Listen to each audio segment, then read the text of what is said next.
Bismillahirrahmanirrahim. Assalamualaikum warahmatullahi wabarakatuh.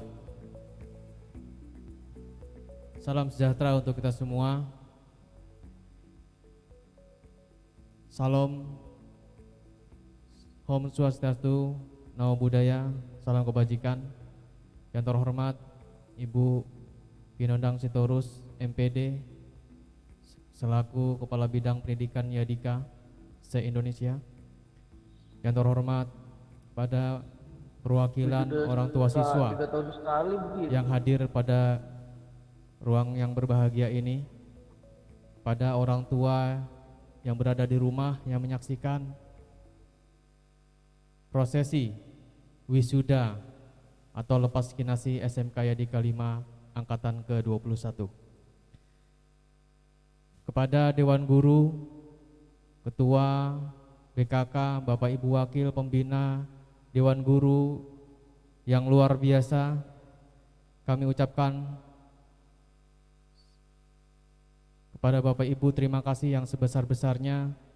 Anak didik kita telah disampaikan, diantarkan sampai saat lepas kinasi ini.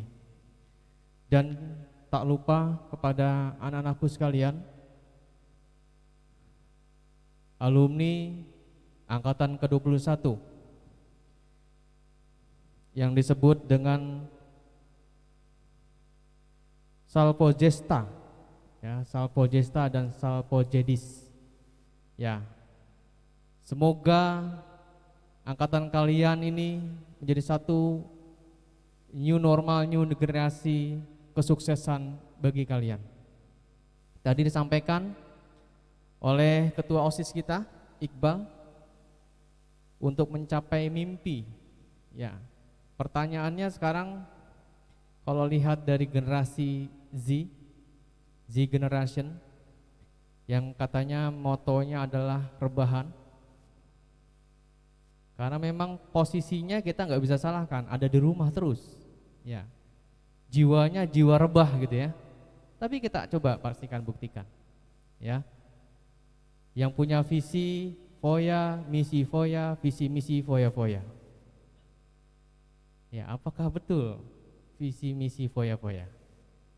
Kalau visi misi foya-foya, sebenarnya di balik visi misi foya-foya itu ada kerja keras.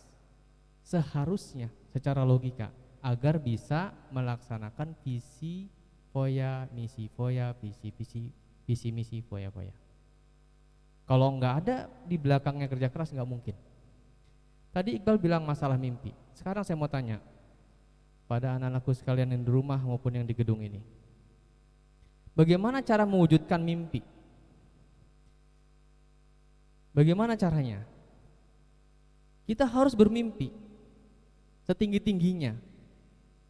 Dan pertanyaannya adalah, banyak orang yang hanya mimpi tapi tidak bisa melakukan realisasi mimpi tersebut. Ini ilmunya. Ketika mimpi kita pikirkan, maka mimpi akan berubah bentuk menjadi satu buah ucapan. Betul? Ketika ucapan kita buat menjadi komitmen, maka ucapan seketika berubah menjadi komitmen. Ketika komitmen kita realisasikan, ketika komitmen kita laksanakan, seketika komitmen berubah menjadi kenyataan. Maka mimpi bisa kita lakukan menjadi kenyataan kalau kita lakukan tadi. Kita pikirkan, berubah menjadi satu buah ucapan. Kita ucapkan, berubah menjadi satu buah komitmen. Kita komitmen sehingga kita bisa lakukan, dan akhirnya mimpi bisa kita lakukan, kita bisa realisasikan. Tidak ada orang kaya hanya sekedar punya ide.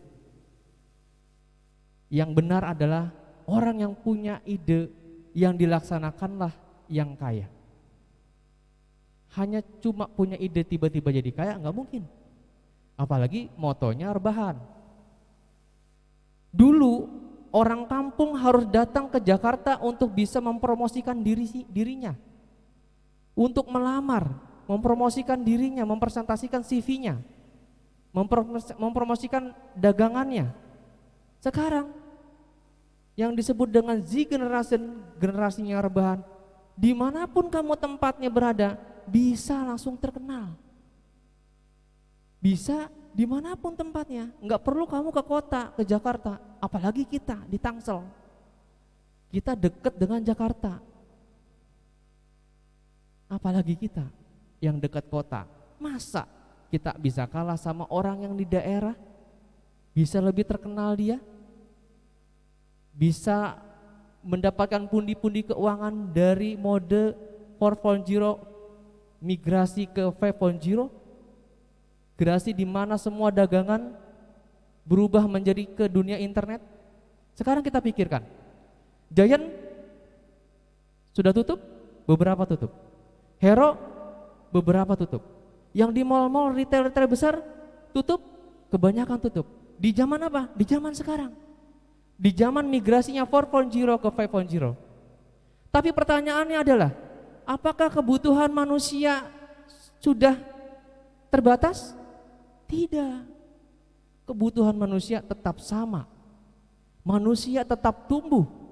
Jumlah manusia tetap sama. Tapi kok ada momen di mana retail besar bangkrut, tutup.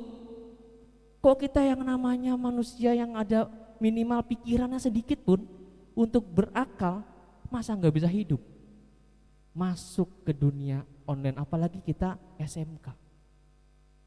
Manusianya jumlahnya sama, kebutuhannya sama. Dia tutup dengan tidak tutup, kebutuhannya sama. Ini momen sebagai generasi yang dikatakan generasi rebahan, Z generation, yang punya visi misi foya-foya. Jadi saya mohon kepada anak-anakku, saya pernah bercengkrama dengan supir saya di SMK di K5, kebetulan Pak Putra namanya, mungkin pada kenal. Saya lihat wajahnya sumringah sekali, senang sekali. Saya tanya, ini pengalaman real, Pak Putra, kenapa kok wajahnya senang banget? Iya Pak, saya habis bawa kendaraan bagus banget. Ini perdana bagi saya bawa kendaraan bagus banget. Kendaraan apa Pak Putra? Kendaraan Fortuner terbaru V 2020. Saya bilang, kok bisa Bapak bawa itu? Iya Pak, saya ngantar teman saya, dia belum bisa bawa mobil, dia mau beli mobil secara cash, dan saya minta tolong untuk bawain ke rumah bersama dia. Saya bilang, saya jadi penasaran, siapa temannya? Pak Putra kok bisa punya teman sehebat itu? Lalu saya bilang, siapa kawannya Pak? Teman saya dari kampung Pak, kebetulan marganya sama dengan saya, Manik, dari kampung pelosok. Saya bilang, kok bisa beli mobil Fortuner secara cash? Lalu dia sampaikan, teman saya ini cuma lulusan SLTA, tapi ketika dia mau nyebrang dia pun minjem duit ke saya, makanya saya kenal. Lalu berikutnya, ketika dia mau nyebrang ke sana, yang dilihat apa sama dia peluangnya? Pasar. Dia bisa survei dan dia bisa mengetahui pasar se-Asia Tenggara ini yang paling perputaran uangnya paling banyak di mana?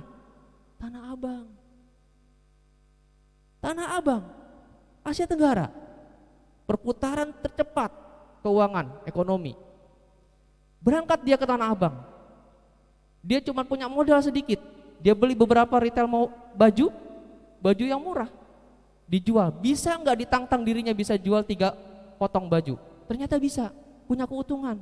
Besok 5, besok 6, sampai akhirnya dia kenal sama tukang panggulnya di situ, sampai dia kenal sama tukang pelayannya di situ. Sekarang sudah nggak ke Tanah Abang lagi, sudah di rumah. Pakai apa? Online. Karena sekarang udah bergeser antaranya, bergeser antara konvensional ke digital. Sudah di rumah dan sekarang sudah tinggal minta tolong orang di Tanah Abang, pesuruh-pesuruhnya untuk kirim kemana? Drop ship, Dia mesen ke dia, lalu dia minta sama calling orang di Tanah Abang, kirim ke rumah yang dimaksud. Sekarang seminggu 180 juta belanjanya Bapak Ibu, anak-anakku sekalian. Bagaimana dia nggak bisa beli mobil Fortuner Secara Cash? Ini orang rantau, kita orang Tangsel yang dekat dengan Tanah Abang. Kalau kita punya visi tadi, visi misi foya-foya dengan generasi Z yang disebut dengan generasi rebahan, saya nggak setuju. Saya malah nggak setuju. Anak-anakku sekalian, kalian harus lebih dari itu. Kalian harus lebih dari segalanya kalau kamu lihat peluang itu. Orang hebat itu tidak melihat suatu masalah menjadi satu masalah yang menimpa dirinya sebagai musibah, tapi adalah peluang. Nadiem Makarim, ketika banyak orang masyarakat mengeluh susahnya naik ojek, harus ke pangkalan dulu, ojeknya juga mengemplang, biayanya mahal, enggak sama, kadang besok dia dikasih 10.000, besok dia 20.000. Banyak keluhan masyarakat, ditangkap sama dia jadi sebuah peluang, mendirikan Gojek online. Dimanapun kita berada, didatangin sama ojek online. Mark Zuckerberg, Facebook, punya visi misi komunikasi secara dekat dengan manusia dimanapun. Nggak bisa komunikasi dulu menggunakan apa, Telekom, dan Telekom harganya mahal. Dia gunakan peluang adakan Facebook. Sekarang anak-anakku sekalian yang terakhir. Sekarang Amerika dipimpin oleh Joe Biden, lalu Tiongkok Xi Jinping, lalu Rusia ada Putin. Ya, kalau kita lihat pergerakan bahkan di nasional ini, kita seharusnya memang di tahun 2017 sudah menggunakan mode on war. Kita harusnya sudah menggunakan mode on war, bukan biasa-biasa saja. Tapi sekarang kita lihat sama-sama, kita terlambat. Kita sekarang sudah 2021, tapi mode on war-nya belum pernah diaktifin sama sekali. Coba bayangkan, bakalan tergilas. Jangan salahkan orang India datang, orang Cina datang, kalau mode on war-nya warga Indonesia, kita sebagai warga Indonesia tidak diaktifin, maka akan tergilas. Ya, jadi anak-anakku, ini peluang besar sebagai lulusan kita harus lebih hebat. BKK tadi menyampaikan, bukan hanya Malaysia, negara-negara yang lain kita bisa sambangi, tapi minimal di lingkungan kita yang banyak mode di sini, orang Betawi ya, orang Betawi bilang jangan jauh-jauh neng, ya tanah Baba masih lega, ngapain jauh-jauh ke Malaysia, sini aja bisa hidup. Ya, kalau mode on war-nya di off itu yang terjadi. Tapi kalau mode on war-nya dinyalain, dimanapun kita berada, kita punya duit, bisa pulang kapanpun. Yang di Malaysia kita sudah ada 6 orang, dia kata siapa dia nggak bisa pulang, dia megang duit. Besok 2 hari setelah kerja dia mau pulang, terserah. Orang tiket murah, ya kan? Jadi jangan takut. Itu kira-kira dari saya sampaikan, mudah-mudahan kalian menjadi anak yang sukses, anak yang berbakti kepada orang tua, membanggakan orang tua. Ingat alma mater sekolah, ya. Saya mohon mudah-mudahan nanti 5 tahun ke depan, 10 tahun ke depan kamu datang sebagai alumni untuk reuni sudah berjejer di depan sekolah mobil-mobil mewah kalian, mobil-mobil impian kalian. Terima kasih. Wassalamualaikum warahmatullahi wabarakatuh.